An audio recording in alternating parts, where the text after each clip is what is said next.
రోజు రోజుకి గోల్డ్ రేట్లు పెరుగుతున్నాయి. తాకట్లో ఉన్న బంగారానికి వడ్డీలు పెరుగుతున్నాయని టెన్షన్ పడుతున్నారా? కొమ్మూరి గోల్డ్ వచ్చాక ఆ టెన్షనే పోయింది. కొమ్మూరి గోల్డ్. హైదరాబాద్ మేడ్చల్ జిల్లా పీర్జాదిగూడ పరిధిలో ఉన్న శంకర్ నగర్ లో ఒక తీవ్రమైన సంఘటన కలకలం రేపింది. ఎన్నడూ కూడా చూడని విధంగా ఒక యువతి అర్ధరాత్రి నగ్నంగా గుడిలో ఉన్న విగ్రహాలను తీసుకుని పరుగులు తీస్తూ పెద్ద పెద్దగా హాహాకారాలు చేస్తూ నగ్నంగా పరుగులు తీసింది. అది కూడా తన తల్లిని, ఇంట్లో ఉన్న తల్లిని గడియ పెట్టేసి తాళం వేసేసి ఆమె అరుచుకుంటూ బట్టలు విప్పదీసుకుని నగ్నంగా పరుగులు తీస్తూ ఆ గుడిలో ఉన్న విగ్రహాన్ని ఎందుకు దొంగిలించుకుని తీసుకుని వెళ్ళింది అనేది అక్కడ ఎవరికి కూడా అర్థం కాలేదు. పట్టుకునే ప్రయత్నం చేసేలోపే అమ్మాయి పరిగెత్తుకుంటా వెళ్ళిపోయింది.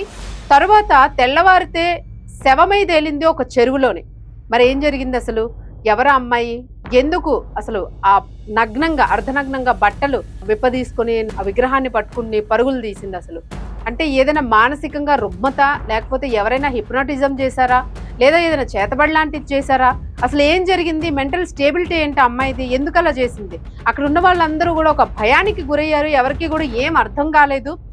మొత్తానికైతే తెల్లవారాక చూసేసరికి అమ్మాయి మాత్రం శవమై తేలడమో, రోడ్డుపైకి పరుగులు తీయడమో, తర్వాత శవమై తేలడంతో అందరూ కూడా టెన్షన్ పడ్డారు. అసలు గుళ్ళో విగ్రహాన్ని తీసుకెళ్ళిపోవడంతో అందరూ కూడా భయపడ్డారు, బాగా ఆందోళన చెందారు. ఎందుకు, ఏం జరిగింది అసలు అనేసి మొత్తానికి ఎంక్వైరీ చేశారు. అసలు ఏం జరిగింది, ఎవరై ఉంటారు, ఏం చేసి ఉంటారు, అమ్మాయికి హిప్నోటిజం చేశారా, లేకపోతే ఇంకేదైనా చేశారా, దీని మీద పూర్తిగా ఆరా తీస్తూ ఉన్నారు. మొత్తానికైతే ఒక చిన్న కథ మాత్రం బయటపడింది వాళ్ళకి సంబంధించి. ఒక తల్లి కూతురు ఒక ఇంట్లోని అద్దెకుంటూ ఉన్నారు. ఆ ఇంటిని వాళ్ళు స్వయంగా తీసుకోలేదు అద్దెకి, ఒక మీడియేటర్ ద్వారా అద్దెకి తీసుకున్నారు. ఆ మీడియేటర్ కూడా ఇల్లు ఇప్పించే మీడియేటర్ కాదు. ఇంటి ఓనర్ దగ్గర అతనికి ఒక ఆఫీస్ కోసము ఒక స్పేస్ కావాలి అని చెప్పేసి ఆ ఇంటిని అద్దెకి తీసుకొని ఒక యాప్, రెంటల్ యాప్ లాంటిది ఒకటి డెవలప్ చేసుకుని ఆ యాప్ త్రూ వేరే వాళ్ళకి అద్దెకి ఇచ్చాడు. ఇప్పటి వరకు ఓనర్ ఏమనుకుంటున్నాడు, ఈయనే ఉంటున్నాడు, ఈయన ఆఫీస్కి సంబంధించిన తతంగాలే జరుగుతున్నాయి అనుకుంటున్నాడు. కానీ ఆ ఇంట్లోనే ఒక తల్లి కూతురు అద్దెకుంటూ ఉన్నారు. వాళ్ళ తప్పేం లేదు, వాళ్ళు అద్దెకి దిగారు, అద్దెకి ఇల్లు ఉందని అన్నాడు, ఎంత కమిషన్ తీసుకున్నాడు, ఇంట్లో దిగారు, అయిపోయింది, వాళ్ళ జీవితం వాళ్ళు గడుపుతూ ఉన్నారు. అట్లాంటిది ఈ యాప్ ద్వారా వాళ్ళని అద్దెకి ఎందుకు దించినట్టు?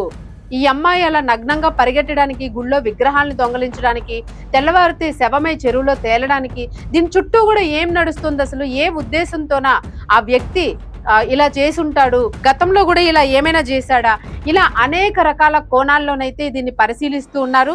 ప్రస్తుతానికైతే అమ్మాయి స్థితి కూడా సరిగ్గా, మెంటల్ స్టెబిలిటీ కూడా సరిగ్గా లేదు అనేది అయితే అర్థమైంది.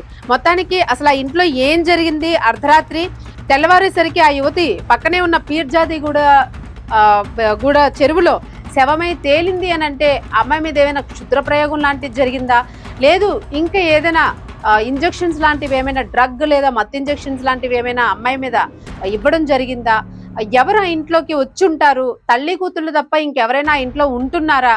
ఈ మూడో వ్యక్తి, ఇంటిని అద్దెకిచ్చిన వ్యక్తికి వీళ్ళకి నార్మల్ ఒక యాప్ కి సంబంధించి రెంటల్ అగ్రిమెంట్ రిలేషన్ ఏనా, లేదు ఇంకేదైనా ఇతర రిలేషన్ ఉందా? సో ఈ కోణంలోనైతే పోలీసులు అయితే దర్యాప్తు చేస్తూ ఉన్నారు. ఇక ముఖ్యంగా ఆలయం లోపల విగ్రహాలు, చిన్న చిన్న విగ్రహాలు మాయం కావడంతో అక్కడ ప్రజలందరూ కూడా ఒక భయానికి లోనవుతూ ఉన్నారు. అంటే ఏదైనా జరగరాని జరుగుతుందేమో, ఎందుకు అలా పరుగులు తీసింది, లేదు కొంతమందికి దేవుడు వస్తూ ఉంటాడు, అట్లా ఏదైనా పూనకం వచ్చి అలా చేసిందా? కానీ మృతి చెందడం పట్ల మాత్రము తీవ్ర ఆందోళన వ్యక్తం చేస్తూ ఉన్నారు. ఒక అమ్మాయి ఈ రకంగా చనిపోవడం వల్ల తల్లి కూడా తీవ్రంగా షాక్కి గురైనట్లుగా కనిపిస్తుంది. మరి ఈ మృతి వెనుక, అలా నగ్నంగా పరిగెట్టడం వెనుక, ఆ ఇంటిని ఓనర్కే తెలియకుండా ఇంకొక వ్యక్తి, అద్దెకున్న వ్యక్తి మరొకరికి అద్దెకి ఇవ్వడం వెనుక అసలు ఏం జరుగుతుంది దీని వెనకాతల అనేది కోణంలోనైతే ఇప్పుడు తీవ్రంగా కూడా దీని మీద ఇన్వెస్టిగేషన్ అయితే జరుగుతుంది, తీవ్రమైన చర్చ జరుగుతుంది. సో దీని గురించి ఇప్పుడు పూర్తిగా హైదరాబాద్, తెలంగాణ రాష్ట్రంలో కూడా ఈ విషయంలోనే చర్చ జరుగుతుంది. అసలు ఎవరు అమ్మాయి, లేదు అసలు అద్దెకిచ్చిన మీడియేటర్గా ఉన్న వ్యక్తి హిందువా, లేకపోతే ఇంకేదైనా ఇతర మతస్థుల? దీన్ని ఈ రకంగా, అంటే ఈ మధ్యకాలంలో మనం చూస్తూ ఉన్నాము, సనాతన ధర్మం మీద ఒక యుద్ధమే జరుగుతూ ఉంది అనేది మనం చూస్తూ ఉన్నాం. ఒకవేళ ఆ కోణంలోనే అక్కడ ఉన్న గుడికి కానీ లేదా హిందువులకు కానీ భంగం కలిగించే విధంగా దీన్ని ఇష్యూని క్రియేట్ చేసి ఈ రకంగా ఏమైనా చేస్తున్నారా? సో ఇలాంటి అన్ని కోణాల్లో కూడా దీని వెనక అసలు ఎవరున్నారు అనేది ఆరాధించే ప్రయత్నం అయితే చేస్తూ ఉన్నారు.